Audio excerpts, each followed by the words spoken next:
Selamat sore pemirsa, bagaimana kabar Anda hari ini? Semoga Anda dan keluarga dalam kondisi yang sehat. Dan senang sekali kami bisa kembali hadir menyapa Anda dalam program Jogja Sehat. Masih bersama saya Hendri Saputra dan... Saya Kaila, mahasiswa Fakultas Kedokteran Universitas Islam Indonesia. Ya, Kai, hari ini kita ngobrol tentang dunia kesehatan, utamanya mengenai apa ini, Kai? Jadi hari ini kita membahas sesuatu yang berhubungan dengan kesehatan mental ya. Jadi demi memperingati Hari Kesehatan Jiwa Sedunia 2023, hari ini kita akan membahas mengenai cara mengenali dan cara menghindari bunuh diri. Iya, bersama dengan narasumber kita yang telah hadir di studio, beliau adalah Dr. Baik Rohaslia Radiana MSc, SPKJ, dosen Fakultas Kedokteran UII dan psikiater Rumah Sakit JIH. Apa kabar, dokter?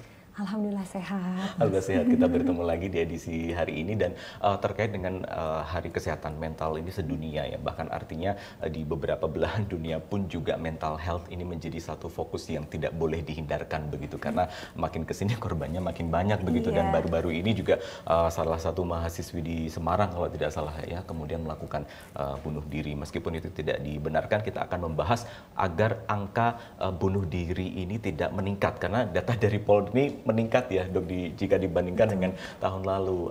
Apa penyebabnya nanti kita akan bahas. Nah, terkait dengan pemilihan topik nih dok, apa yang menjadi concern kita semua atau dokter memilih tema ini pada sore ini?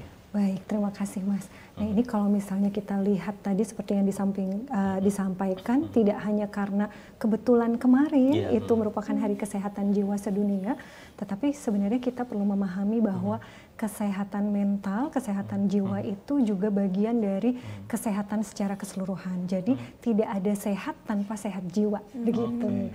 Nah jadi kalau seperti itu kita jadi memahami, oh lebih aware, lebih paham, ternyata tidak hanya fisik yang perlu diperhatikan, tapi mental kita, psikologis kita itu juga perlu kemudian kita perhatikan bersama. Jadi kapan kondisi kita tidak nyaman, ada hal apa yang kita khawatirkan, apa yang kemudian menjadi stres atau beban pikiran kita. Nah itu sebisa mungkin kita kelola supaya kemudian tidak menjadi gangguan begitu. Keduanya saling berkaitan ya, antara kesehatan mental, kesehatan fisik. Seperti layaknya komputer itu hardware dan software ini ternyata saling terkait begitu ya salah satunya. Oke, dan mudah-mudahan ini juga yang kita akan membahas bisa menjadi salah satu kepedulian kita bersama, karena beberapa yang sudah memutuskan untuk ya pindah alam begitu ya. Tentu saja bukan kemudian menyelesaikan masalah, tetapi juga akan ya dari segi agama pun juga tentu saja itu tidak dibenarkan begitu ya dok ya.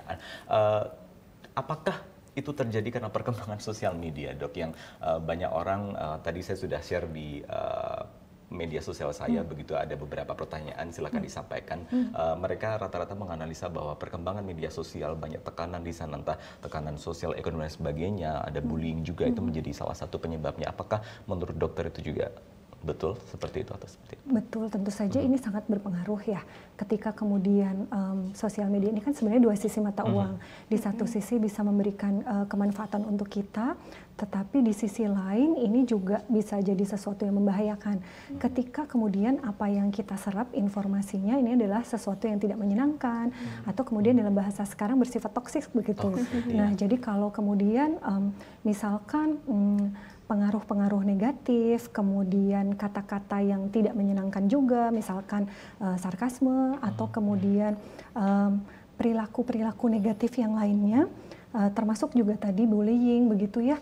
Nah itu juga akan mempengaruhi. Bahkan pada titik tertentu ada juga yang kemudian melihat di media sosial itu bisa mencetuskan kecemasan, atau kemudian menambah beban pikiran, ini malah tambah, kok saya jadi malah tambah nggak nyaman begitu.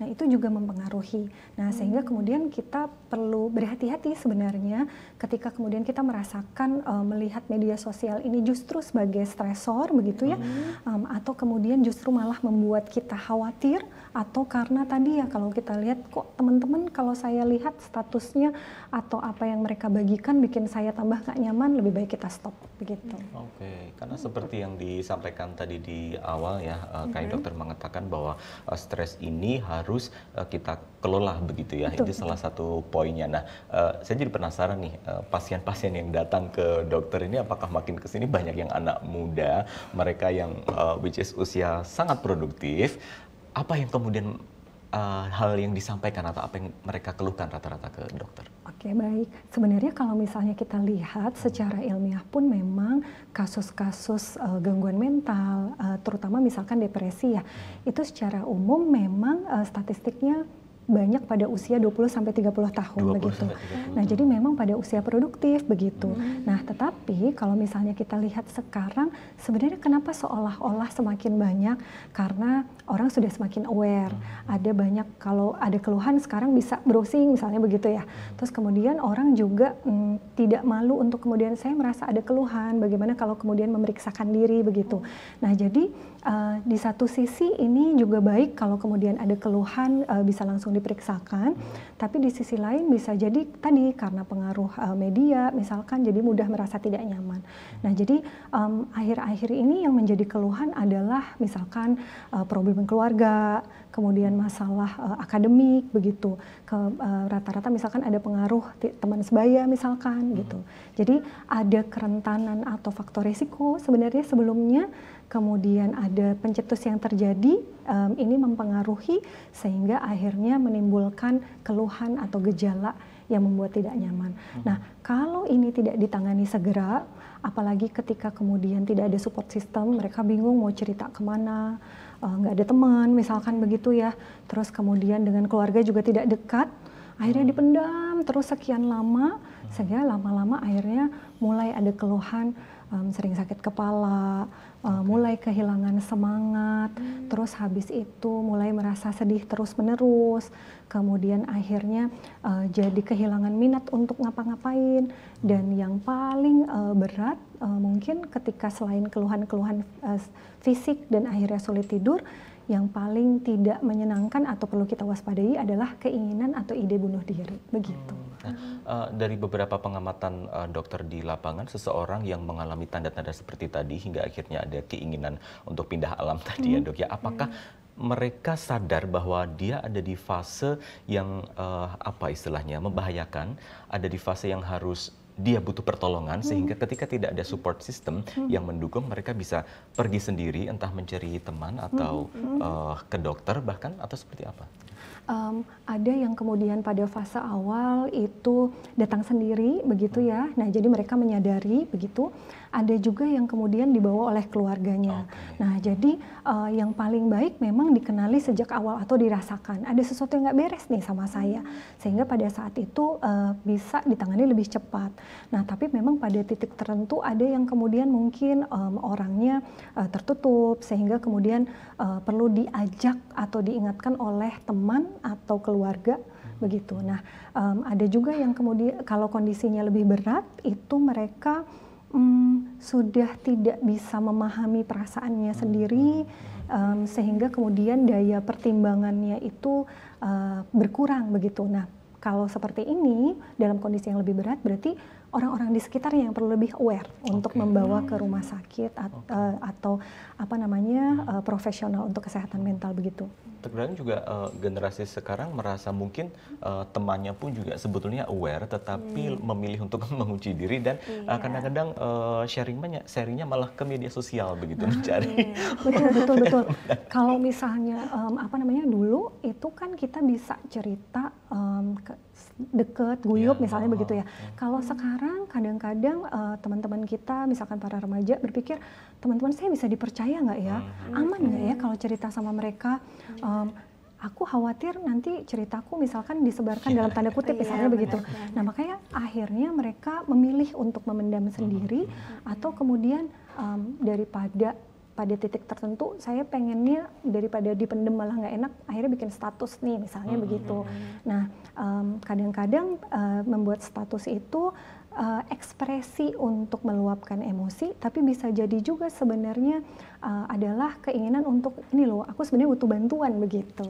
Cuma tidak tersampaikan. Betul. Jadi kan kadang bukan kemudian aku pengen dibantu, tapi ekspresinya adalah aku rasanya pengen pergi aja misalnya. Jadi ada beberapa ungkapan kata-kata yang sebenarnya itu adalah tanda-tanda yang membuat kita bisa lebih waspada. Oh, ini berarti mulai ada cetusan ide atau lintasan pikiran sebenarnya mereka ingin mengakhiri hidup seperti itu. Kalau Kayla dari pengalaman mungkin karena masih mahasiswa ya, apakah dalam kegiatan sehari-hari, entah di kuliah, entah di sosial pertemanannya, apakah juga sering melihat teman-teman dari sepergaulan itu juga kadang-kadang merasa stres yang over limit, atau seperti apa sih sebetulnya? Mungkin dari perspektif saya sebagai mahasiswa sendiri ya, kehidupan kuliah terus juga ditambah dengan jadwal yang benar-benar istilahnya padat banget ya, itu tuh benar-benar bisa memberikan suatu tekanan sendiri kepada jiwa-jiwa yang masih muda ini. Jiwa-jiwa labil. Iya, karena ya istilahnya masih banyak yang mau dilakukan, tapi rasanya sendiri gitu, nggak terasa kalau kita tuh ada seseorang yang bisa menemani kita selama proses kita dalam mengemban pelajaran ataupun dalam berteman juga. Terkadang meskipun kita memiliki banyak teman ya, rasanya tuh teman-teman kita tuh nggak mengerti gitu perasaan kita tuh seperti apa. Padahal kita tuh lagi istilahnya lagi stres, lagi tertekan, tapi kita tuh nggak tahu cara mengungkapkannya dengan baik itu gimana. Yang beda mungkin ya dokter ya, sekarang ada sosial media, mereka lebih asik mungkin mengurung diri di kamar ketika sudah tidak bergaul misalnya, berlama-lama dengan gadgetnya. Begitu juga mungkin membentuk karakter untuk individualismenya makin tinggi begitu ya dok ya. Kalau misalnya individualisme itu kan sebenarnya sudah sebuah fenomena global ya sebenarnya. Jadi di satu sisi ini memang mungkin kita lihat oh ya memang sudah bagian dari perubahan zaman begitu. Nah tapi kita perlu menyikapi bahwa meskipun ada media sosial, kemudian kita bisa menyampaikan apapun yang jadi keluhan kita begitu ya, tapi tidak bisa menggantikan interaksi langsung begitu. Nah, jadi tetap kita butuh yang namanya interaksi sosial karena kan kita sebagai makhluk itu sebenarnya bio, psiko, sosio, spiritual. Nah, jadi kita nggak cuman sehat secara fisik, kita juga butuh dukungan psikologis, kemudian butuh untuk memperhatikan kesejahteraan psikologis kita, kemudian kita juga perlu relasi sosial begitu ya. Terus kemudian yang terakhir juga perlu memperhatikan spiritual gitu karena emang kita makhluk yang tadi secara utuh perlu memperhatikan segala aspek supaya seimbang begitu.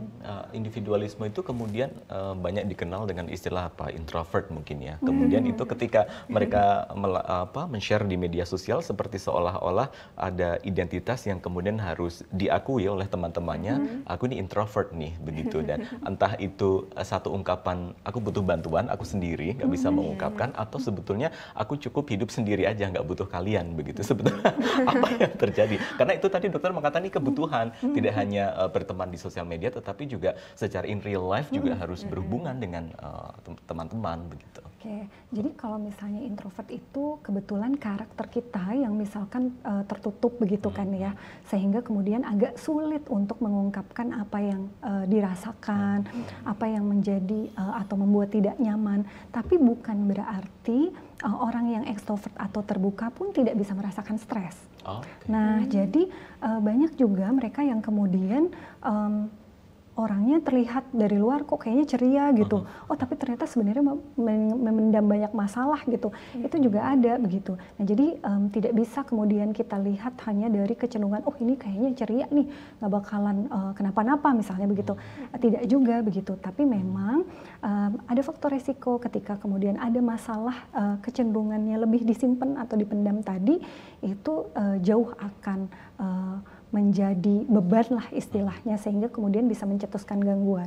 Tapi ketika ada masalah, ada emosi negatif yang kemudian disampaikan atau dikeluarkan, itu harapannya bisa meminimalisir gangguan tadi. Baik, begitu. Dokter Lia, nanti kita lanjut lagi ya, Kai. Ini obrolannya semakin menarik. Mudah-mudahan juga bisa menjadi concern kita semua ketika kita menemukan ada teman kita yang ada tanda-tandanya seperti apa. Tadi beberapa sudah disampaikan, nanti kita gali lebih jauh lagi ya, Dokter ya. Kita akan kembali usai jeda berikut. Tetaplah bersama kami.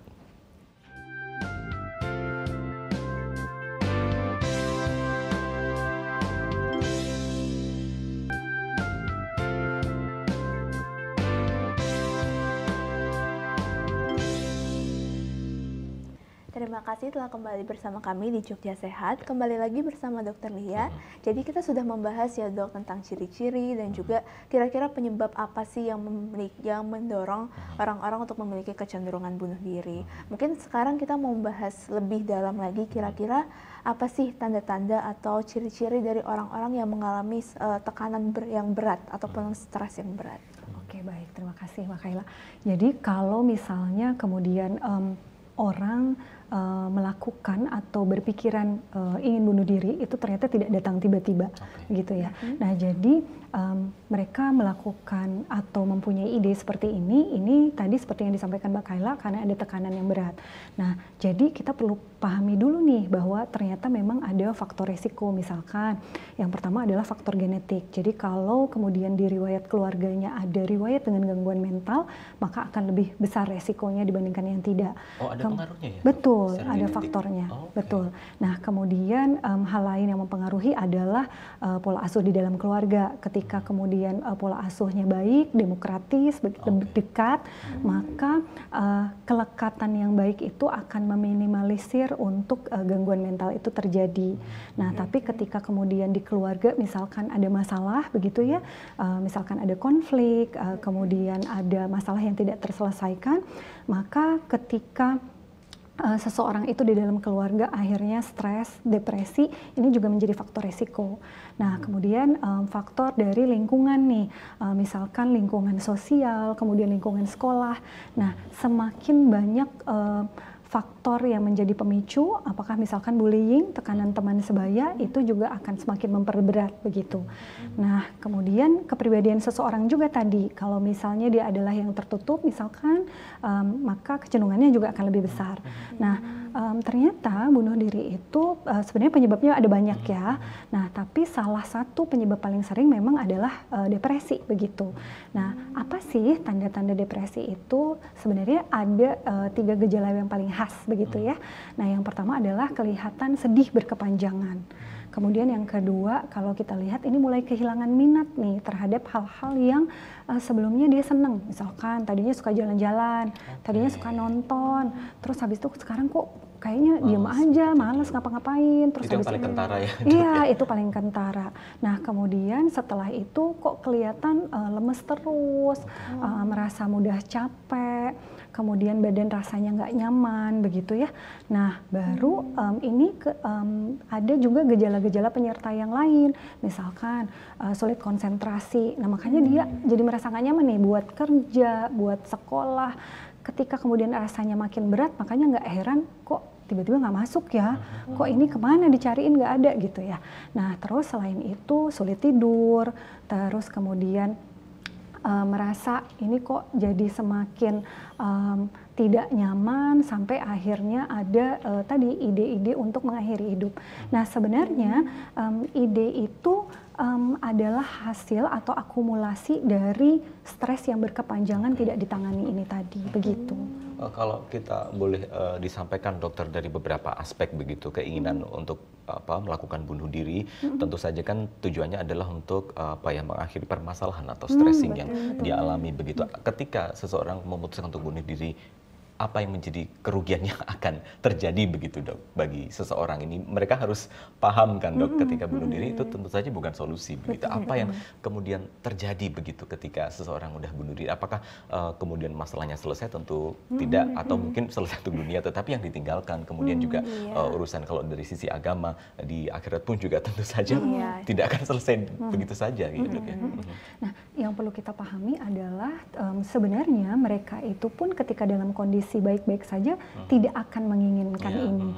Nah, tapi karena kondisinya yang sedemikian rupa pada titik tertentu, pada saat itu mereka sudah tidak bisa berpikir hal yang lain begitu. Nah, jadi aku maunya nggak kayak gini gitu loh, tapi kok seakan seperti tidak ada jalan keluar begitu.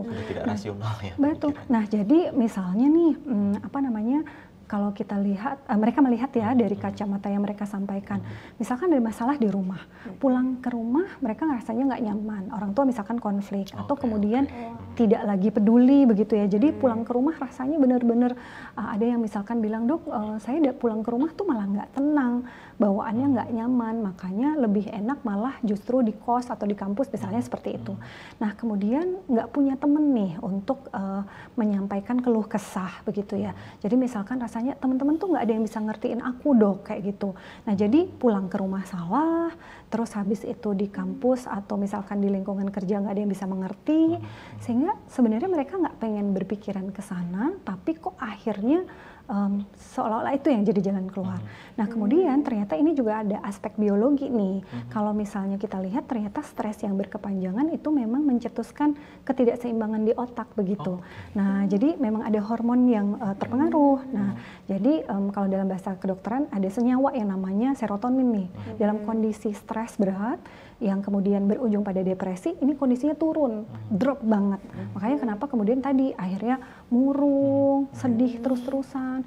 Dok, aku tuh sebenarnya nggak mau nangis, tapi kok ini tiba-tiba nangis aja ya bawaannya kayak gitu. Nah terus kok rasanya hampa, mau ngapa-ngapain itu nggak kuat kayak gitu. Nah terus akhirnya ide untuk bunuh diri ini datang tiba-tiba begitu. Nah, dalam, lagi betul, dan dalam kondisi yang lebih berat memang kadang-kadang ada misalkan kasus-kasus di mana ada halusinasi misalkan. Nah kalau sudah seperti itu memang perlu ditangani segera supaya kemudian halusinasinya berkurang dan idenya tidak kuat begitu. Berarti teman-temannya harus aware, lingkungan harus aware terutama jadi, juga. Jadi sebenarnya kalau kita sampaikan mereka paham bahwa ini memang bukan jalan keluar dari masalah, tapi karena kondisinya sudah sedemikian berat sehingga tadi sulit untuk berpikir aku baiknya harus gimana ya, karena seolah seperti tidak ada jalan begitu. Karena orang tua misalkan tidak nyaman, kemudian dengan teman tidak nyaman, faktor-faktor pendukung di sekitarnya itu kok dirasakan tidak ada hal yang bisa support gitu ya. Nah itu yang kemudian perlu kita kelola supaya mereka paham, oh oke, misalkan aku orang tua nggak support nih, tapi misalkan sebenarnya ada teman-teman yang baik. Oke, misalkan teman-teman nggak punya, oke ada guru, ada dosen misalkan. Jadi sebenarnya ada banyak pintu-pintu lain yang kemudian bisa kita sampaikan bahwa ada banyak orang yang kemudian merasakan hal yang sama begitu sebenarnya. Jadi nggak sendirian. Satu poin yang dari tadi saya menangkap dari apa yang disampaikan dokter adalah keluarga menjadi salah satu faktor penyebab selain tadi ada faktor genetik, faktor biologis begitu. Artinya pola asuh juga menjadi salah satu concern kenapa seseorang mengalami stres yang tinggi. Pola asuh yang kurang demokratis tadi dokter mengatakannya. Nah itulah sebabnya mungkin kalau saya kaitkan barangkali sekarang ilmu-ilmu parenting sudah mulai makin banyak. Artinya anak-anak itu sudah mulai diajarkan, misalnya kenapa adik sedih kenapa bisa cerita. Apakah itu poinnya ya, Dok ya? Betul, Mas. Jadi memang kalau misalnya ternyata emosi kita itu perlu diungkapkan. Jadi bukan kemudian kamu nggak boleh nangis loh ya, kamu nggak boleh sedih loh ya. Nah kan jadi selama ini seolah-olah seperti itu. Kalau misalnya kita kadang tabu untuk mengungkapkan, padahal apa yang menjadi perasaan kita, apa yang menjadi kesulitan kita, itu valid untuk kemudian kita sampaikan, kita ekspresikan. Apa sih yang sebenarnya bikin nggak nyaman gitu. Dan kemudian kita kelola, apakah misalkan ada tempat buat cerita, atau kemudian kita alihkan ke kegiatan yang bikin kita nyaman, olahraga, nulis misalkan, atau sekarang aktivitas lain, ada yang kemudian klub-klub hobi misalkan begitu. Nah jadi ketika kemudian ada aktivitas lain yang bikin kita nyaman, ada support system yang positif, maka kemudian itu akan jadi faktor pendukung atau faktor protektif supaya tidak menjadi stres yang berkepanjangan hingga akhirnya depresi dan mencetuskan ide bunuh diri tadi. Dari beberapa saat yang lalu ketika saya share tema ini di media sosial pribadi saya, ada yang cerita menurut pengalaman begitu bahwa dari kecil dia adalah seorang yang dibully tetapi juga dia pembuli begitu, pembuli dalam artinya sering bercanda begitu.